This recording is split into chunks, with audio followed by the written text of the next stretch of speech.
and Japanese citizens have held rallies outside the headquarters of Liberal Democratic Party, otherwise known as the LDP, in the National Diet building in Tokyo, and they've been protesting on Japan's weapon export policies.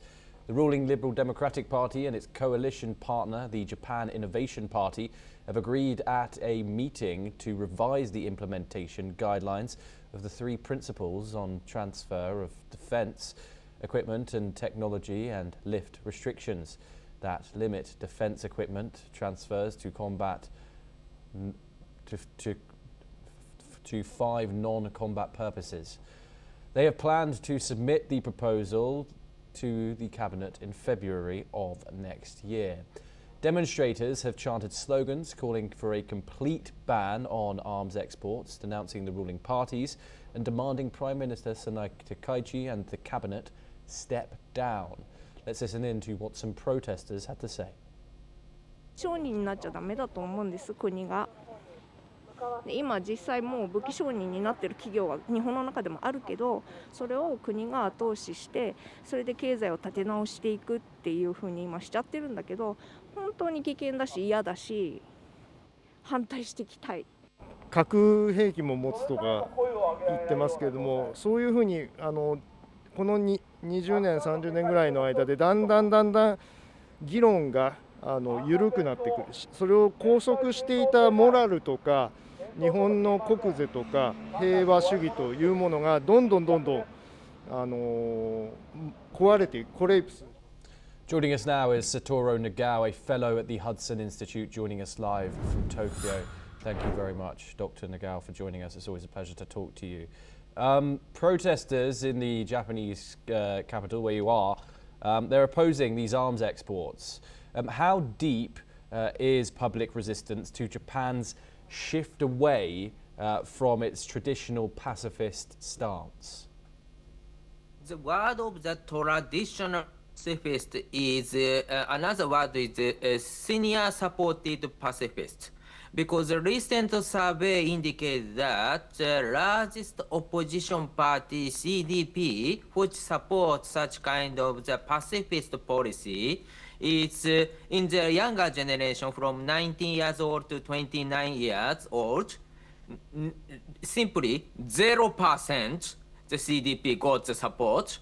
And another one, the 30s, 1.4%, 40s, 2.5%. So less than 40s, so 30s, 20s, teens. Indeed, all of these younger generation support Prime Minister Takaichi. Instead of this, the opposition party lost support. And this opposition party, which support traditional pacifism, is supported by seniors than the 50 years old. So that's why the generation gap is very big now. The new age is coming, and the younger generation wish to remove all of the restriction of the pacifism. It's my current situation in Japan. So deep, if I say, not deep, senior, we need to say. Yes, and of course, Japan has been revising its defence policies here. We've seen around a 3% hike for next year, I believe, for the 2026 fiscal year. What's driving this? China's rise, regional insecurity, or alliance pressure?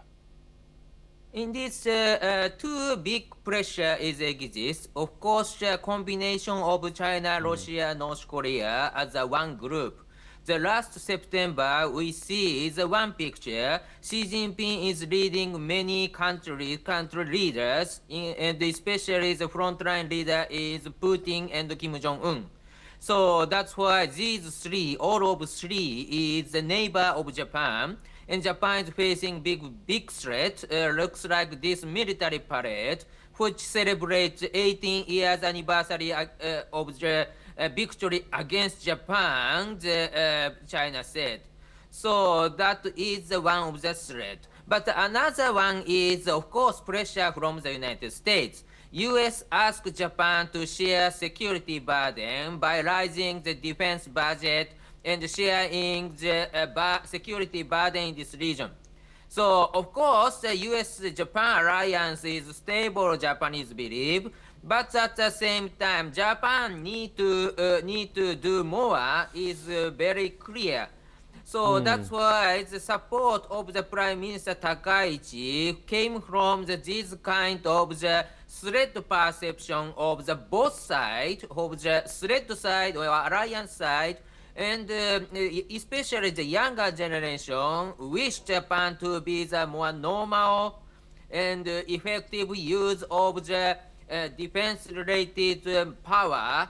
That is current situation. So, but we should not forget one important thing. The Japan's defense policy is cooperative with India, US, Australia, Quad countries or NATO alliance countries. So that's why Japan this right-wing policy is quite cooperative with allies and partners.